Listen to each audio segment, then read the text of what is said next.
할머니가 읽어주는 하나님 말씀, 쉬운 성경, 창세기 42장. 야곱이 이집트에 곡식이 있다는 이야기를 듣고 자기 아들들에게 말했습니다. 왜 가만히 앉아서 서로 얼굴만 쳐다보고 있느냐? 듣자 하니 이집트에는 곡식이 있다고 한다. 이집트로 내려가서 먹을 곡식을 좀 사오너라. 그래야 먹고 살 수 있지 않겠느냐. 그리하여 요셉의 형 10명이 곡식을 사려고 이집트로 내려갔습니다. 하지만 야곱은 요셉의 동생 베냐민은 형들과 함께 보내지 않았습니다. 야곱은 베냐민에게 좋지 않은 일이 일어날까봐 두려워했습니다. 가나안 땅에도 가뭄이 들었기 때문에 이스라엘이라고도 부르는 야곱의 아들들은 곡식을 사기 위해 다른 많은 사람들과 함께 이집트로 내려갔습니다. 그때 요셉은 이집트의 총리였습니다. 요셉은 곡식을 사러 오는 사람들에게 곡식을 팔고 있었습니다. 요셉의 형들도 요셉에게 왔습니다. 요셉의 형들은 땅에 엎드려 요셉에게 절했습니다. 요셉은 그들을 보자마자 그들이 자기의 형들이라는 것을 알았습니다. 그러나 요셉은 모르는 채 하였습니다. 요셉이 쌀쌀한 말투로 물어보았습니다. 너희들은 어디에서 왔느냐? 형들이 대답했습니다. 우리는 가나안 땅에서 먹을 것을 사려고 왔습니다. 요셉은 그들이 자기 형들이라는 것을 알았지만 그들은 요셉을 알아보지 못했습니다. 요셉은 형들이 자기에게 절하는 꿈을 꾼 것이 생각났습니다. 요셉이 형들에게 말했습니다. 너희들은 정탐꾼이다. 너희들은 이 나라의 약점을 알아내려고 왔다. 그러자 요셉의 형들이 요셉에게 말했습니다. 네, 주여, 그렇지 않습니다. 당신의 종인 우리는 먹을 것을 사러 왔을 뿐입니다. 우리는 모두 한 아버지의 아들입니다. 우리는 정탐꾼이 아닙니다. 우리는 정직한 사람입니다.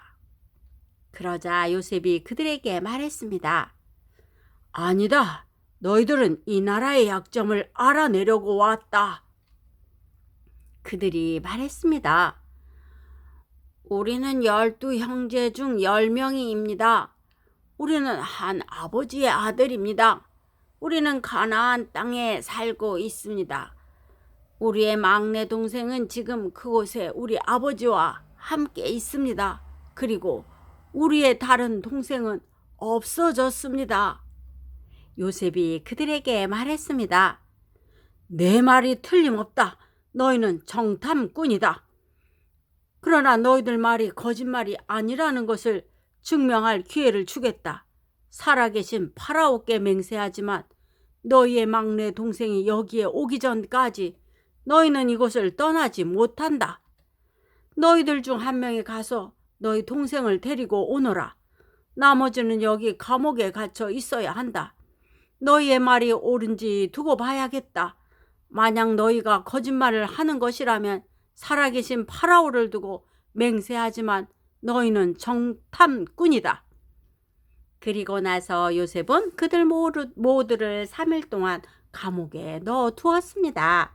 3일째 되는 날 요셉이 그들에게 말했습니다. 나는 하나님을 두려워하는 사람이다. 내 말대로 하면 너희를 살려주겠다. 만약 너희가 정직한 사람이라면 너희 중 한 사람만 여기 감옥에 남아 있어라. 그리고 나머지 사람들은 곡식을 가지고 돌아가서 너희의 굶주린 식구들에게 먹을 것을 주어라. 그리고 나서 너희의 막내 동생을 데리고 오너라. 만약 그렇게 하면 너희의 말이 진실인 줄 알고 너희를 살려주겠다. 그들은 요셉의 말대로 하기로 했습니다. 그들이 자기들끼리 말했습니다.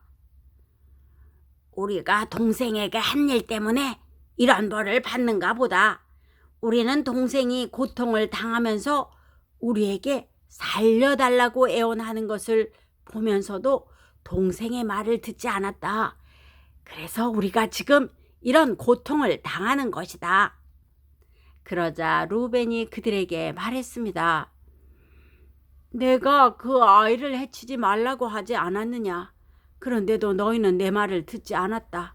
그 아이에게 한 일 때문에 우리가 지금 이런 벌을 받고 있는 것이다. 요셉은 자기 형들에게 말할 때 통역하는 사람을 통해서 말을 했습니다. 그래서 형들은 요셉이 자기들끼리 하는 말을 알아들을 거라고 생각하지 못했습니다. 요셉은 형들이 있는 곳에서 나와 울었습니다. 그리고 얼마 있다가 다시 돌아와 형들에게 말했습니다. 요셉은 시므온을 붙잡아 다른 형들이 보는 앞에서 시므온을 묶었습니다.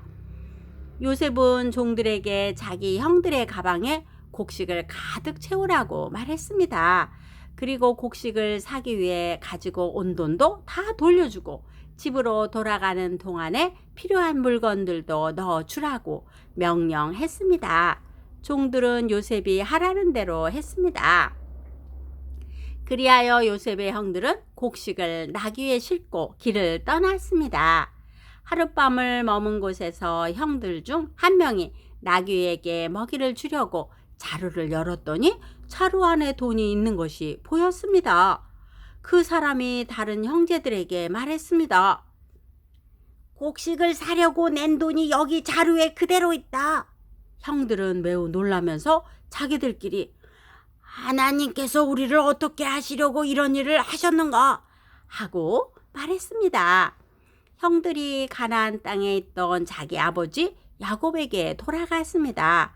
그들은 지금까지 일어난 일을 모두 야곱에게 이야기해 주었습니다. 그 땅의 주인이 우리에게 엄하게 말했습니다. 그 사람이 우리가 자기네 나라를 정탐하러 온 줄로 알길래 우리는 정탐꾼이 아니라 정직한 사람이라고 말했습니다. 우리는 한 아버지의 아들로서 12형제 중에서 10명이라고 말해 주었습니다. 12형제 중 한 명은 없어졌고 막내 동생은 아버지와 함께 가나안 땅에 있다는 이야기도 했습니다. 그러자 그 땅의 주인이 우리에게 말했습니다. 너희가 정직한 사람이라는 것을 증명하려면 이렇게 하여라.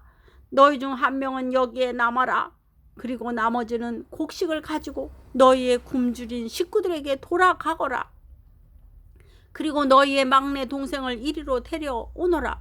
그래야 너희가 정탐꾼이 아니라 정직한 사람이라는 것을 알고 너희가 남겨두고 간 너희 형제를 돌려주겠다. 또한 너희는 우리의 땅에서 자유롭게 다닐 수도 있을 것이다. 이 말을 하고 나서 요셉의 형들은 자루를 비웠습니다. 그랬더니 자루마다 돈이 그대로 들어 있었습니다. 그들과 그들의 아버지는 그것을 보고 두려워했습니다. 아버지 야곱이 말했습니다. 너희는 내 자식들을 다 빼앗아 갔다. 요셉도 없어졌고 시므온도 없어졌다. 그런데 이제는 베냐민마저 데려가려고 하는구나. 어떻게 이런 일들이 일어날 수 있느냐? 그러자 루벤이 아버지에게 말했습니다. 제가 만약 베냐민을 아버지께 다시 데리고 오지 못한다면 제 두 아들을 죽이셔도 좋습니다. 베냐민을 저에게 맡겨 주십시오. 아버지께 다시 데리고 오겠습니다. 그러나 야곱이 말했습니다. 베냐민을 너희와 함께 보낼 수 없다. 베냐민의 형은 죽었다. 이제 베냐민은 내 아내 라헬이 남긴 마지막 아들이다. 베냐민이 이집트로 가는 동안 어떤 끔찍한 일이 일어날지 모른다. 그렇게 되면 나는 죽는 날까지 슬퍼하게 될 것이다. 오늘도 말씀 한 장 잘 듣고 읽었네요. 하나님의 자녀는 공부하는 이유가 돈을 벌고 출세하는 목적으로 자신의 야망과 욕심을 채우기 위함이 아니라 하나님을 사랑하고 세상과 사람들을 사랑하여 하나님과 세상과 사람을 섬기기 위함이어야 합니다. 기도의 후원자이고 지지자이며 열렬한 팬인 할머니가 사랑하고 축복합니다.